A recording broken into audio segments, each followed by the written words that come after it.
It's Gateway 97.8, Basildon and East Thurrock's brightest sound from the heart of Eastgate. It's Aston Avery here. Stephen Smith is with me, and joining us right now is agony aunt's relationship expert who established her own dating agency, Sarah Eden, and has lost count of how many people she has set up there. So it's time to meet agony aunt's relationship expert, Karen Mooney, who joins us right Karen. now. So, Karen, hello, Stephen. Thank you for inviting me on. Oh, it's great to have you on. It's really exciting. I mean, you've just won an award, I understand. Oh, I haven't won it yet, but I'm down to the last 3 of Amazing Women by Women at Home magazine for coping in the last, for transforming our businesses. God, that's amazing. Wow. To do that. Now, you've got a dating agency, and you say you have a gut instinct in how to match people. Could you explain that to us? Well, yes, I can actually.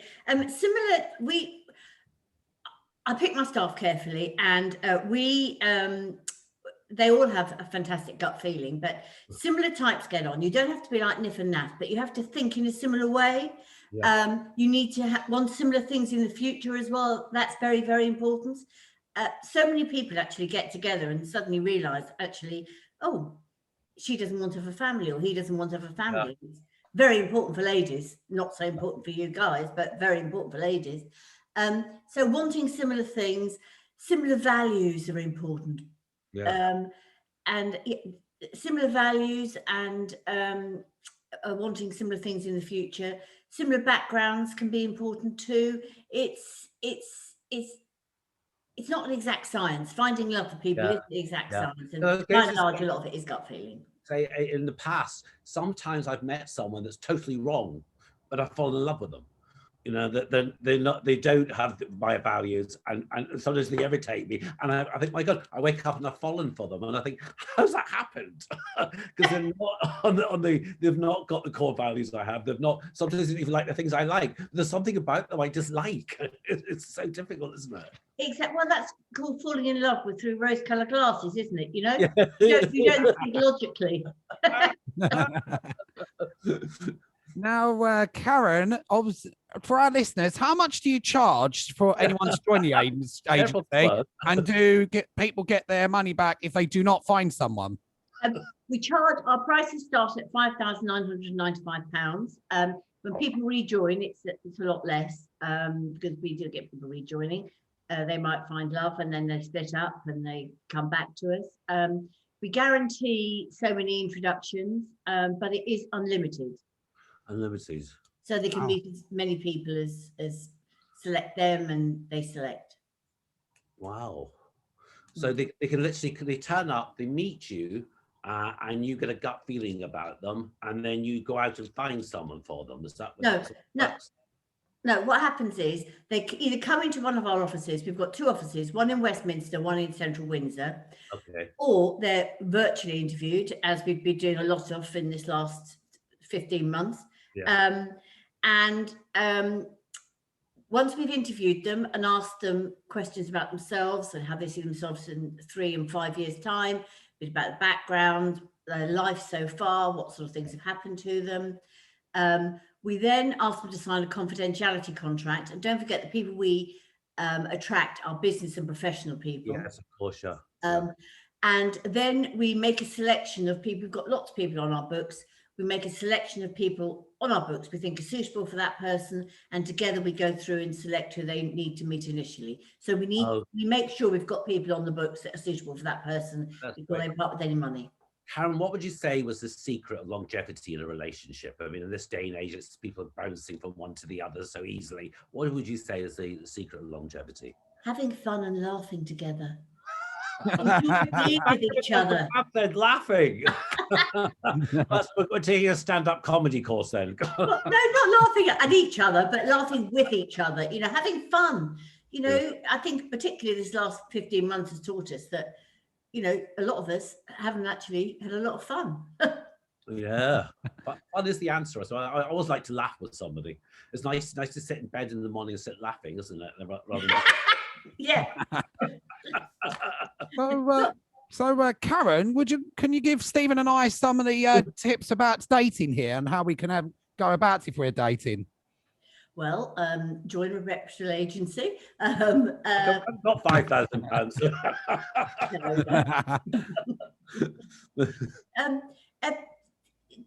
Go to places where you think you might meet people who like similar things to you. And I mean, go to places where you think you might attract people who have similar interests as you have as well.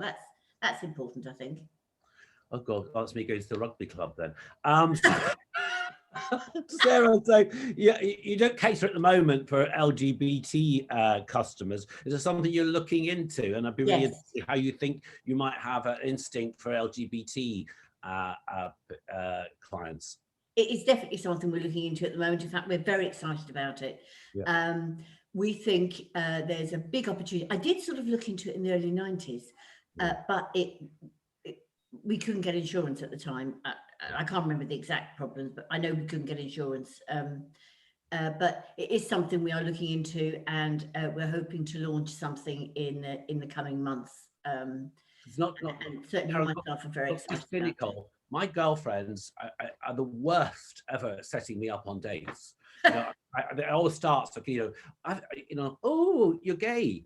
Oh, my hairdresser's Andre's gay. He also does drag on a Thursday. I think, oh my God, you don't know me at all. And recently, one of my girlfriends of 29 years, I sent her a picture of Harry Styles because one of her friends was acting with her. She went, oh, is that your ideal man? And I thought, you've got to be kidding me. I mean, I haven't dated anybody under the age of 40, and Harry Styles would be like dating a girl for me. And so I always worry about heterosexual people organizing dates for me, because so far they've all been appalling. And these are people that have grown up in the gay scene, actresses and things that have never found me someone correct. No, I completely understand. And what makes you think it'll be heterosexuals that we've been matching? So you could apply some LGBT people. Yes, of course. It wouldn't work otherwise, would it? We'll get the flag out there. Rainbow flag, Pride Month. I tell you, I remember one of my gay friends years ago said to me, I'm fed up with people matching me with other men just because we're gay. Yes. You know, there's a lot more to it than that. Yes. You know? You must be my hairdresser, Andre. Okay. If I beat. I prefer the Peaky Blinder boys. Yes. So there's a market for it. It'd be really nice, because I think a lot of people in this day and age would like serious relationships, especially when you get a bit older. You don't want to be out partying every night. I would live for somebody, so I'd be really interested in that. I've been addicted to the Matchmake Millionaire. Did you watch it? Did you watch it on television? Do you know? Patty and her gang. She thinks redheads can't get dates. Well, that's madness, isn't it? That's just old verging on racism. But can you see yourself hosting a show like Matchmake Millionaire on television? Because I think you'd be good at that. Oh, thank you. Well, there is something in the pipeline, but I can't speak about it at the moment. Okay, I'll talk to your agent, Julia. No, you really keep my mouth shut. Aston, do you love a dating show? Yes, I've seen a lot of dating shows on the telly, but my favourite ones are like what you call First Dates, which I love to watch, and also like Blind Date back in the day as well, when Cilla Black was hosting. A good one. Oh, Cilla, yes, I miss her. Oh, she was lovely. Yeah, she was actually. She was actually one of my favourite. I don't think anyone could ever replace her, really. They tried to do it with Paula Grady, but it wasn't quite the same thing. But no, I think you'd be great at doing a show. Bring something a little bit different, a bit like Matchmake Millionaire, but update it a little bit. It'd be really good. Do you think the man should always pay on the first date? The man should always pay. Okay. At Sarah Eden, we suggest you offer to go Dutch. Yeah. You have to pay half, but most of our men, in fact, most of our men will say, no, let me pay. That was brought. Aston, would you pay for the first date? Oh, 100% I would. And especially seeing like first dates, you still get ones that go what they call double Dutch, where they pay half and half on that, as they call it. But then I've got another program I like watching now and again is Celebs Go Dating. So Oh yeah, yeah. I like celeb. I mean, I like anything with dating, and it's good fun to sit and watch and cringe. But now I was brought up a little bit old-fashioned. You always stood up for a lady and you opened the door for her and paid for. I think there's nothing wrong with that. Do you, Aston? No, the dating side, obviously, I do struggle now and again, as he called it. Anyway, so. Yeah. Can I say something, Aston? In our trade association, of which I'm press officer, we've got quite a few agencies that might be good for you. Oh, okay. Unfortunately, we don't have a same-sex one, which I'm really annoyed about because I think we should. Hence, I'm starting one. Yeah. Oh, you know what? If it'd be good, actually, you should get Karen to set you up on a date, and we cover it for the paper or something, or for Anna. And that would be good. It'd be really nice. You could do with going on a date. It's time we got you sorted, young man. Yeah, it has to be somewhere, doesn't it, down the line? Yeah, but, I'll talk to Karen. Maybe we'll run a feature on one of Anna Kennedy's magazines or something, and Exactly. that'd be really interesting. That'd be really good to do that. You are an attractive young man, Aston, honestly. Yeah. Oh, Yeah. thank you, Karen. And so, Karen, if the listeners want to find out more about Sarah Eden and want to find out more about yourself, where can our listeners go and find out all the information? www.sara-eden.co.uk. So Sarah Eden, or just Google Sarah Eden introductions. Or shall I give the phone number out? No. Well, Aston, is it allowed? Yeah, that's allowed. Phone numbers are fine. 0207 499 9626. 0207 499 9626. Great. We'll put it under the YouTube link as well for the agency when it comes out. Listen, Karen, it's really nice having you on. I really enjoyed. I'd love to talk to you more, and I'm sure we'll sort something else out and sort Aston's date out. Absolutely. Thanks, Karen. We really appreciate you coming on. Karen. Thank you for having me on. Thank you, Karen. Bye. Bye.